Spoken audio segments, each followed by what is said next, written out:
اعوذ باللہ من الشیطان اللعین الرجیم بسم اللہ الرحمن الرحیم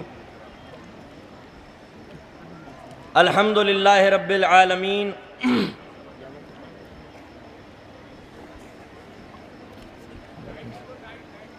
اما بعد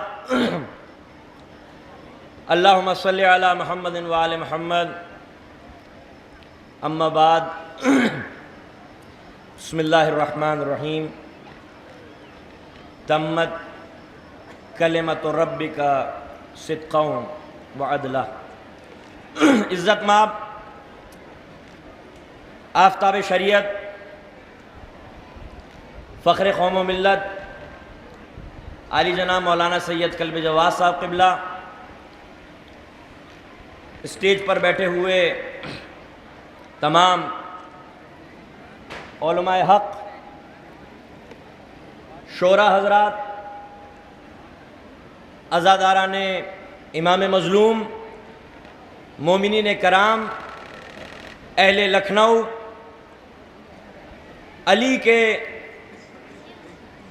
علی بیٹے کی آمد پر ہم آپ کو مبارکباد پیش کرتے ہیں۔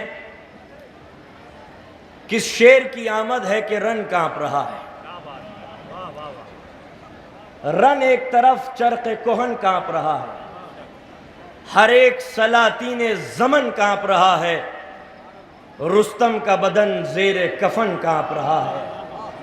شمشیر بکف دیکھ کے حیدر کے پسر کو جبریل لرزتے ہیں سمیٹے ہوئے پر کو۔ وہ عباس کہ فضیلت جس کا طواف کرتی ہیں اور وفا جس کے در پر سجدہ ریز ہو جاتی ہے، وہ حضرت عباس کہ اگر علی جیسے ولی کو بھی عباس جیسی نعمت کی ضرورت پڑتی ہے تو نماز شب کا سہارا لینا پڑتا ہے، تب جا کے عباس جیسی نعمت علی جیسے ولی کو حاصل ہوتی ہے۔ عزیزان گرامی، قرآن مجید نے ہمیں کامیابی کا راستہ بتا دیا ہے کہ اگر تم کامیاب ہونا چاہتے ہو تو فَالَّذِينَ آمَنُوا بِهِ وَعَذَّرُوهُ وَنَصَرُوهُ فَاتَّبِعُوا النُّورَ الَّذِي أُنزِلَ مَعَهُ أُولَئِكَ هُمُ الْمُفْلِحُونَ۔ اگر تم کامیاب ہونا چاہتے ہو تو اس کا تقاضا یہ ہے کہ تم رسول پر ایمان لے کے آؤ، فَالَّذِينَ آمَنُوا بِهِ وَعَذَّرُوهُ، اور اس رسول کی عزت کرو، وَنَصَرُوهُ، اور اس رسول کی مدد بھی کرو۔ تو اگر تم کامیاب ہونا چاہتے ہو تو صرف لا الہ الا اللہ اور محمد الرسول اللہ کا کلمہ پڑھنے سے کامیابی حاصل نہیں ہوتی۔ جب تک تم رسول کی عزت نہ کرو اور جب تک تم رسول کی نصرت نہ کرو۔ یہی سبب ہے، یہی وجہ ہے کہ جب رسول اسلام آتے تھے تو فاطمہ بنت اسد پہ تعظیم کھڑی ہو جاتی تھی۔ رسول اسلام کہتے تھے کہ اے فاطمہ بنت اسد، آپ کا رتبہ تو میری ماں کی برابر ہے، آپ میری تعظیم کے لیے کیوں کھڑی ہوتی ہیں؟ تو فاطمہ بنت اسد کہتی تھی اے میرے والی و وارث، میں تمہاری تعظیم کے لیے نہیں کھڑی ہوتی، بلکہ جو میرے شکم میں بچہ ہے جب تم آتے ہو تو مجھ سے کہتا ہے اے ماں تعظیم کے لیے کھڑی ہو جا، کائنات کا رسول آ رہا ہے۔ فَالَّذِينَ آمَنُوا وَعَذَّرُوهُ وَنَصَرُوهُ۔ اور یہی طرز زندگی جناب عباس کی کہ ماں کے شکم میں رہ کر بتا دیا کہ حسین کس کا نام ہے، کہ جب حسین آتے تھے تو ام البنین پہ تعظیم کھڑی ہو جاتی تھی۔ مولا حسین بھی یہی جملہ کہتے تھے کہ آپ تو ہماری ماں ہیں، آپ ہمارے لیے پہ تعظیم کیوں کھڑی ہو جاتی ہیں؟ کہا میں تعظیم نہیں کرتی، میرے شکم میں یہ بچہ ہے جو تمہاری تعظیم کے لیے مجھے مجبور کرتا ہے کہ ماں وقت کا امام آ رہا ہے، پہ تعظیم کھڑی ہو جا۔ وہ عباس کے ماں کے شکم میں رہ کے زمانے کو پہچانوا دیا کہ حسین کی رفعت اور عظمت اور بلندی کیا ہے۔ اب سمجھ میں آیا کہ جناب عباس نے مولا حسین کو بھائی کہہ کے کیوں نہیں پکارا، آقا کیوں کہہ کے پکارا؟ اس لیے تاکہ دنیا اندازہ لگا سکے کہ حسین کی عظمت اور بلندی کیا ہے۔ وہ جناب عباس کہ جس کے لیے فاطمۃ الزہرا سلام اللہ علیہا نے یہ کہا کہ عباس میرا بیٹا ہے، جب مولا کائنات نے کہا عقیل پتہ لگاؤ ایک ایسے خاندان کا جو اپنی شجاعت میں منفرد ہو، تو جناب عقیل نے یہی کہا تھا کہ یا علی، جس طریقے سے بنی ہاشم اپنے کرم میں منفرد ہیں، خاندان کلابیہ ہے جو اپنی شجاعت میں منفرد ہے، یہ وہ خاندان ہے کہ جو اپنے جانوروں کو باندھتا نہیں ہے، بلکہ ان کی شجاعت کا وہ رعب و دبدبہ ہے کہ چوروں کی جرت نہیں ہوتی کہ خاندان کلابیہ کے جانوروں کو چرانے کی ہمت کر سکے۔ جناب عقیل رشتہ لے کے گئے، تقریر کی، کہا کہ پروردگار عالم نے ہمارے خاندان کو ہمیشہ سے عزت بخشی، جناب ابراہیم سے لے کر تمام انبیاء تک، اور اس خاندان کی عزت کا ٹھکانہ نہ رہا کہ جب پروردگار عالم نے آخری پیغمبر کو ہمارے خاندان میں مبعوث فرمایا اور اسلام کا پیغام نامکمل رہ جاتا اگر رسول اسلام میرے بھائی علی کے ذریعے اسلام کی پشت کو سیدھا نہ کرتے۔ اسی علی کا رشتہ لے کر آیا، گئے جناب ام البنین جناب فاطمہ جن کا نام تھا ان کے پاس، کہا علی ابن ابی طالب کا رشتہ آیا ہے۔ کہا بابا ہاں کر دیجئے، اس لیے کیونکہ رات میں نے خواب میں دیکھا کہ رسول کی اکلوتی بیٹی میرے خواب میں آئی اور مجھ سے کہا کہ کل جب علی کا رشتہ آئے تو انکار نہ کرنا بلکہ رشتے کو قبول کر لینا، اس لیے کیونکہ تم میرے بیٹے کی ماں بنو گی۔ اس کا مطلب اب اندازہ لگائیں کہ ہر امام کا ایک بیٹا امام ہوا ہے، دو بیٹے امام نہیں ہوئے، مگر حسن اور حسین دو بیٹے ہیں، دونوں امام تھے۔ اس کی وجہ جناب سیدہ ہیں، جناب فاطمۃ الزہرا ہیں، کیونکہ حسنین کی والدہ جناب سیدہ تھیں تو آپ کے دو بیٹے تھے، دونوں امام تھے۔ تین ہوتے تینوں امام ہوتے، چار ہوتے چاروں امام ہوتے، پانچ ہوتے پانچوں امام ہوتے۔ تو جس عباس کو فاطمۃ الزہرا اپنا بیٹا کہہ دے اس سے عصمت جدا نہیں ہو سکتی، وہ بھی معصوم۔ اور امام جعفر صادق علیہ السلام نے فرمایا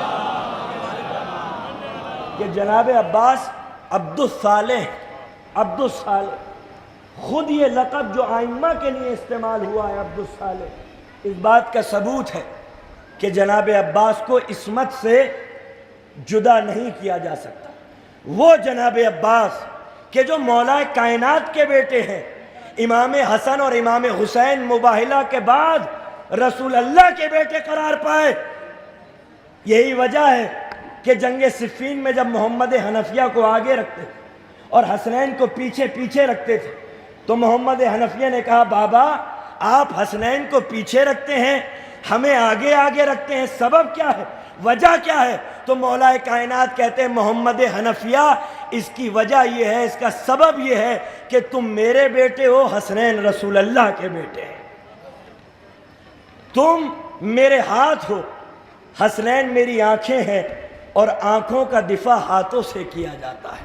تو جناب عباس مولا کائنات کے بیٹے ہیں جو مولا کائنات کی جملہ صفتوں کے وارث ہیں، مولا کائنات کی جملہ صفتوں کے وارث ہیں، مولا کائنات کی اثار و قربانی، فداکاری، جانثاری، زہد و تقوی، عصمت و عدالت، شجاعت و بہادری، رحم و حلم و بردباری، عفو و بخشش، غیرت و سخاوت جیسی جملہ صفتوں کا وارث ہے تنہا عباس۔ وہ حضرت عباس کہ جس نے لوریاں نہیں سنی تھی بلکہ یہ تلقین کہ بھائی پر اپنی جان کو قربان کر دینا، وہ جناب عباس کہ جس کی شجاعت لفظوں میں ڈھل کر تاریخ میں شجاعت کا ایک نیا باب کھول گئی، وہ جناب عباس کہ جنگ صفین میں جس کو تلوار چلانے کا موقع ملا لیکن اس کے بعد جناب عباس کو تلوار چلانے کا موقع نہ ملا۔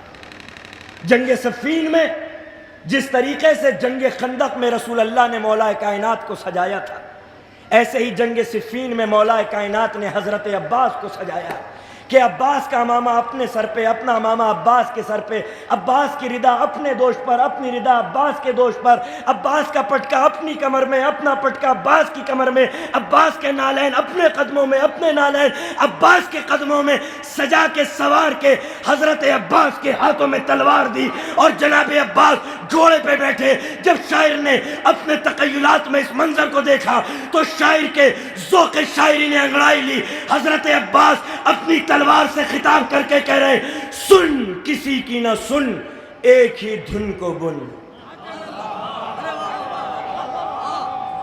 سن کسی کی نہ سن، ایک ہی دھن کو بن، آج مغرور ہر ایک سر کاٹ دے، سنسناتی ہوئی سب سروں سے گزر، وار سینے پہ کر اور جگر کاٹ دے، نوک سے روک لے گردش وقت کو، دشت و شام و وجود و سیر کاٹ دے، آج جبریل بھی پر بچھائے اگر تو تو رعایت نہ کر، اس کے پر کاٹ دے۔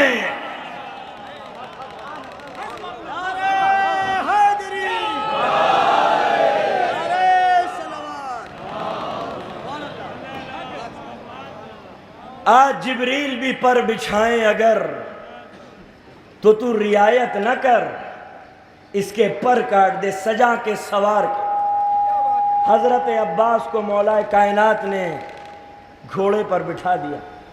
کوئی کہتا تھا جبرائیل ہے جو لوٹ کر آیا ہے، کوئی کہتا تھا یوسف ہے جو پلٹ آیا ہے، کوئی کہتا تھا علی ہے جس نے اپنے چہرے پر نقاب ڈال لی ہے۔ شاعر نے عجیب منظر دیکھا، علی کا امامہ، علی کی ردا، علی کا پٹکا، علی کے نالین، علی کی دوسری تصویر جناب عباس بنے ہوئے تھے۔ شاعر نے کہا علی کی طرح تو نکلے ہو، سوچ لو عباس، علی کی طرح نکلے ہو، سوچ لو عباس، نصیریوں میں کہیں دو خدا نہ ہو جائیں۔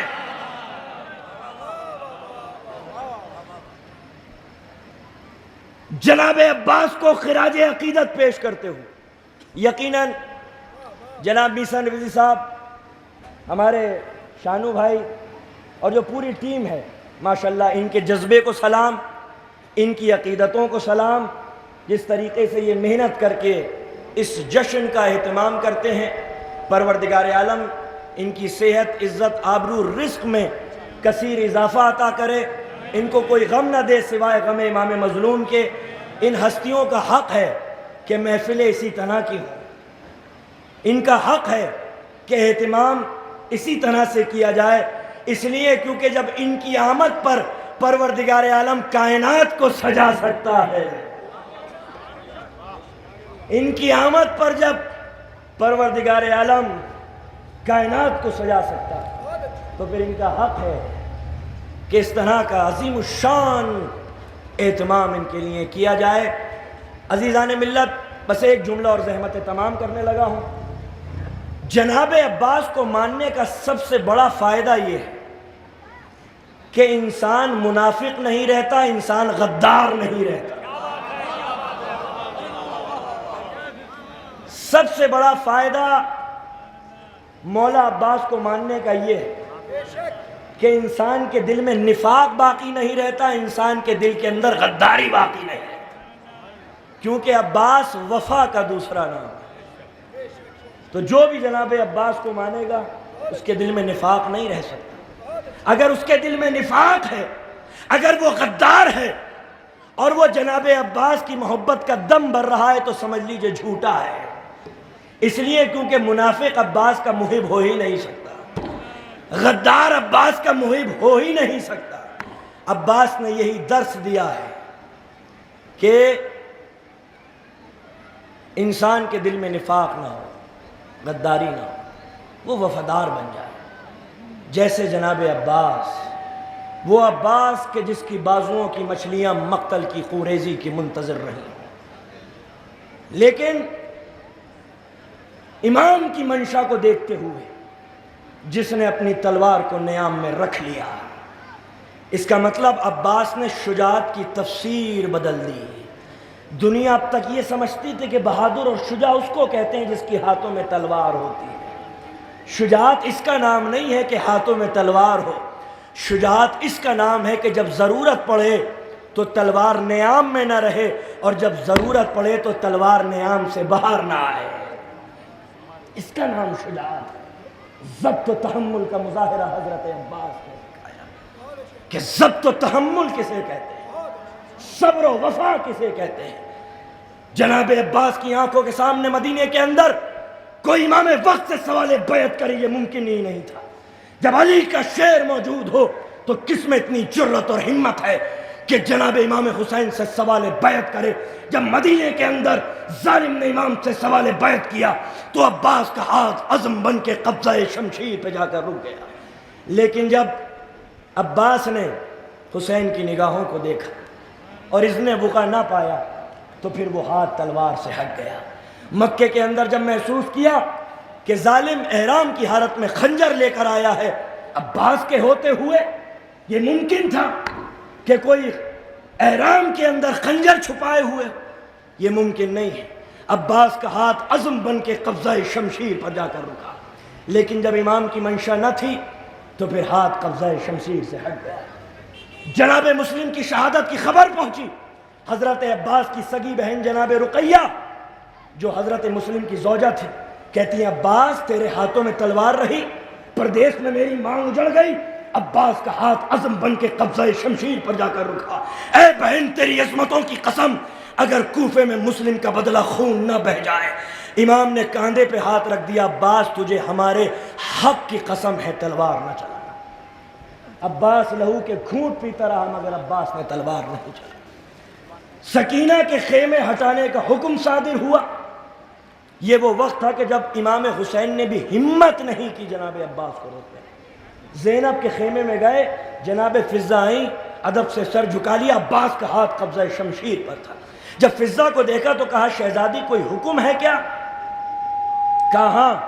نہ جانے فضہ نے کان میں عباس کے کیا کہا کہ وہ ہاتھ جو عباس کا قبضہ شمشیر پر تھا اس میں لرزہ طاری ہونے لگا۔ کہا فضہ شہزادی سے کہہ دینا سر سے ردا نہ اتارے۔ عباس تلوار نہیں چلائی، عباس نے تلوار نہیں چلائی۔ وہ جناب عباس کہ جس نے لوریاں نہیں سنی تھے بلکہ یہ تلقین کہ حسین پر مر مٹنا ہے۔ شب عاشور آ گئی، بنا اعلان جنگ ظالموں نے حملہ کر دیا، لیکن عباس نے تلوار نہیں چلائی۔